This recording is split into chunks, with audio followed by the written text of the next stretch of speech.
Welcome back everyone to my top 100 games, numbers 80 through 71. My number 80 game came out 9 years ago in 2016. It was actually my first all-in Kickstarter, as the art and the theme just won me over. It's a game set in 1920s alternate history, Eastern Europe, and this game is Scythe. This game has a really good mix of thematic elements and, of course, Euro mechanisms, along with asymmetrical factions. I really enjoy the process of action selection this one. Each round you have to move your action token to a different spot to take that action, and each action is split into two. You can take the top action, bottom action, or both. But what really does this for me is actually the combination of asymmetrical factions and the enhancements you can choose to do. Do you upgrade your actions, deploy more mechs to get abilities, build buildings to which give you bonuses for certain actions, or one-time bonuses through enlisting? These decisions are a lot of fun and can change based on the factions you're playing, and you kind of have to learn the factions and play them to figure out their strengths and weaknesses. The race to get your stars out is kind of what's driving this game, and you do need to be doing some of most of the options available to you. This game is all about balance and efficiencies, with a good dose of theme, which lands it in my number 80 spot. Number 79 is Thunder Alley, a game all about stock car racing. Now, I know nothing about stock cars, but I always like the idea of a racing game, and this one gives me the right amount of Euro-ness with the feeling of racing, as I do find a lot of racing games come down to the luck of the die roll, which I do enjoy from time to time, but I do prefer to have a little more input into whether I win or lose the race. This game does abstract racing a fair bit through the use of cards, and that each lap of the race is actually several in real life. You get the option of drafting other cars, and you're all working your cars on the track to kind of help each other out as you are the manager of a team. There are yellow flags, accidents, and worsening track conditions, which are all things you have to deal with while your cars are on the track. And you will have to pit from time to time, but do you wait for that yellow flag to dive into the pits, or do you push your car a little longer and hopefully not far too far behind? For me, this racing game offers me the perfect balance of Euro mechanisms and card play combined with randomness of events. It just kind of walks that line perfectly for me, and that's why it's my number 79 game. Number 78 is just as thematic and is all about racing. Kinda. Okay, not really. It's Pulsar 2849. This game's key mechanism is dice drafting. You draft a die and use it to perform various actions, flying ships around the galaxy, claiming and building pulsars, and advancing on technology tracks. And there are really two main reasons why this game is on my list. First is the tech trees. I'm a sucker for getting unique bonuses and in-game advantages. But using a die to get this means you're not going to be using it for the other action, which means there's a good balancing here between, getting up on the tracks or getting the action you need. And getting that tech at the right time can be very advantageous. The second main reason for this being on my list is the dice drafting. At the beginning of the round, you're going to roll a number of dice, and you're going to be putting them in order with a marker on the median die. Players take turns drafting dice. If you take a die whose value is above the marker, you move your worker piece to the right of that on that track. If you take it to the left, you move your piece to the left. This offers up a good decision. It means taking larger dice can give you a stronger action, but it might mean you're moving a fair number of spaces to the right, and if you get to the end of the track, you're actually going to be losing points. So this balancing of moving on the track versus the die you want to take is definitely a fun thing to do, and that is why it's my number 78 on my list. Number 77 brings it back to earth and managing a vineyard. This game is Viticulture, and here I'm saying the Essential Edition. The game is a worker placement game, but what sets it apart is the seasonal actions. If you use all your workers in the early seasons, you're going to have no workers left for the rest of the year. Now the game revolves around upgrading your vineyard and harvesting, bottling, and aging your wine. You want to be doing this to fulfill the contracts you have, which will require, a variety of wines, which all take different ingredients. Though, through the different seasons, you're going to be placing workers to perform various actions to enhance their vineyard. You're going to be maybe building different structures in your vineyard to help with the different aspects you need. Which ones to get first is always kind of a fun challenge here. And the card play in Viticulture is also something I find very enjoyable. You balance the long-term wine order cards, which are going to get you points and going to win the game, with the summer visitor cards, which gives you a powerful one-time effect. But you need to use them at the right time to get the maximum benefit. There's also those winter visitor cards, which can aid your vineyard. When you combine all these mechanisms and choices, you get a really solid game that's even further enhanced by definitely the Tuscany expansion. This game sits for me right in the middle of an elegantly simple game, but with a strategic depth, and why it's my number 77 on my list. Number 76 on my list is one from Garfield Games, and is my current favorite from this kind of range, and this is Paladins of the West Kingdom. It takes place around 900 AD in West Francia, and the players are nobles trying to defend their city against enemies. The main mechanism of this game is actually worker placement, but the hook for this one is that workers are in different color and do different things. Another fun twist of that is that each player has their own player board which you're going to be taking your actions on, but there's a shared board that may be triggered for one of your actions. So in many worker placement games, you have this turn angst about wanting to take a certain action. Here, you can only take an action because it's on your board. but the result may not be what you would hope for. So maybe I can try and send a monk out, but my faith level might mean I can only place it in the left section of the shared board. So if someone beats me to it, I can't place it out. It's an interesting dynamic for planning. Some actions, when taken, might mean you get an extra worker, and some action spots require, workers of a certain color. Getting that mix right is all part of the fun.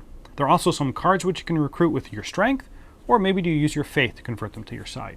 It's one of these games where as you get more powerful and you get, more resources, things cost a little more, so it never feels like you can just do anything you want. And there's always a good element of planning and watching the other players. There is a fair bit going on in this game, but it's not unmanageable. It ends up being a truly fun game, and my number 76.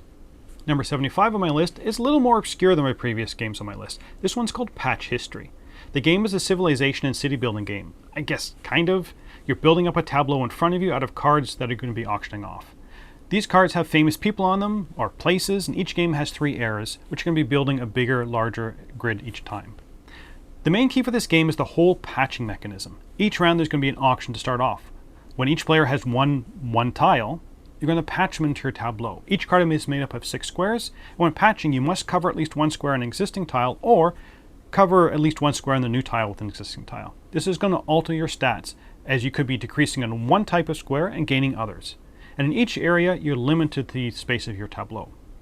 What are you doing with all these resources you're collecting? Well, you can build trading routes with other players, and once these are established, you can actually send some of your diplomacy points to aid other players. Or if you have enough strength, maybe you threaten them a little bit.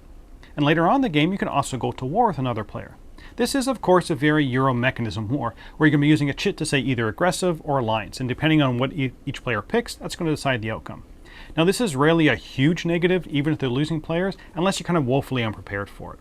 The game has a few things I'm usually not a big fan of, auctions and direct player conflict, but this game has enough Euro mechanisms to keep it from feeling frustrating, as you can see what is happening and could potentially happen early enough to kind of prepare for it. And that patching mechanism is just so fun and engaging that Patch History is my number 75 on my list. Number 74 is my second Uwe Rosenberg game on this list, and this time it's Glass Roads. The players take on the role of glassmakers in the Bavarian forest, competing to build the most efficient production engine. The basics of the game we've seen before. You need to be clearing off your own personal land to build a variety of buildings. Each building will have an ability or end of game scoring. And often the buildings, when activated, might depend on the forests, ponds, and pits you have on your player board. So clearing them off too quickly is probably not the best plan, so that balance is fun. But the reason this is on my list is actually for 2 mechanisms. First is the production wheel. These wheels have rotating spokes that split the wheel into 2 sections. You have the big section where all your resources, raw resources, go, and as you collect them, you're going to move the resource markers around the wheel. When the first space is completely empty, so you've moved each one more than one space, you rotate the spokes to consume the resources. But by turning the spokes, you're making more of the refined resources. This is a really clever way of resource management. You can never collect refined resources. They're brick and glass, so managing your resources so you can produce them is a fun thing to do. The second reason why I enjoy this game so much is the card play. Each player has a set of identical 15 cards. Each round you can select 5 to play during that round. When a player turns over a card, if any other player has that card face down, they reveal it, and the players who play the card do one of the 2 abilities. But if no one else played that card, you get to do both abilities on that card. The second guessing of the other players is really what I enjoy about this game.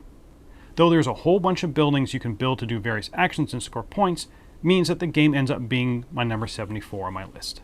My 73rd game is the first Vidal Lacerda game, and this one is called the Gallerist.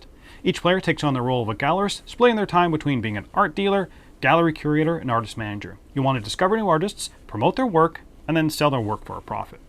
This is a fairly intricate game with several moving parts, and for me, that's what I always enjoy in games.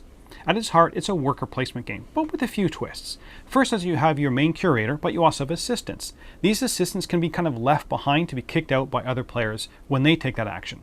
These kickback actions are one of the reasons why I love this game. You'll want to be making sure you get some of these actions, as they give you extra actions which allow you to maybe manipulate the visitors in your gallery. And managing visitors, making sure you have the right kind of visitors, is kind of the key to this game.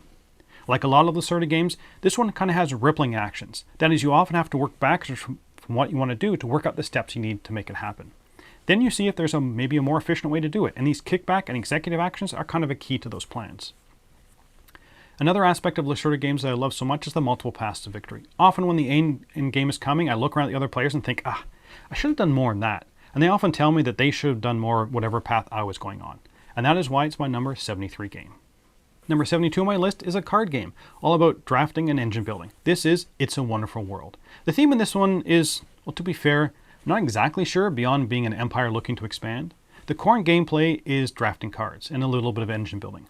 When you draft cards, you're either going to be drafting them in hopes that you can build them with the resources, or recycling them, that is, discarding them to get the resources printed on them. As you draft cards, you're going to be placing them aside and revealing them, so watching what other players are drafting is kind of a must for this game. Then, once all cards have been drafted, you then make the agonized decision on which ones you want to keep and try and build, and which ones to scrap for resources. You want to build them all, but there's never enough resources, so strategically drafting cards that either work for your engine or have resources you need is always an enjoyable decision point. You then run through your engine in kind of a set production order. Every card that is complete and part of that production step will produce something during that step. And as you produce them, you'll be able to distribute them to other under construction cards, which maybe can complete them. So the balance between discarding cards or adding them to your under construction queue, followed by that production phase, is really what makes this game so fun for me. It's fast and the game ramps up in production and construction, and getting that arc just right is the fun of this game and why it's my number 72 on my list. And the last game in this section is actually another card game, and this one combines drafting and worker placement, along with a strange theme, and this one is called Demon Worker. What sets this one apart is you only draft once during the game, at the very beginning. These are the demons you want to be able to try and play during the game.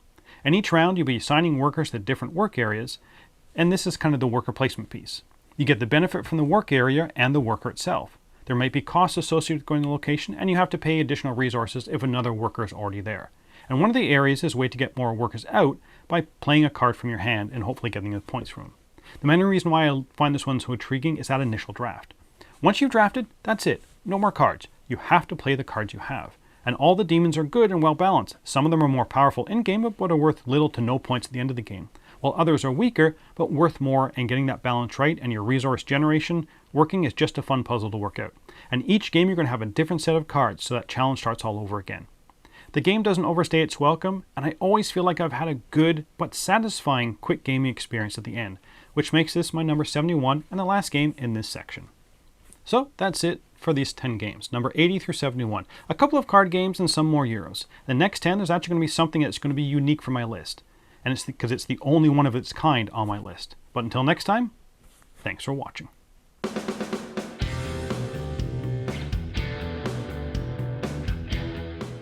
Hey everybody, thanks for watching this video. If you like this review or whatever you just watched, wasn't it amazing? Check out our channel, Dice Tower.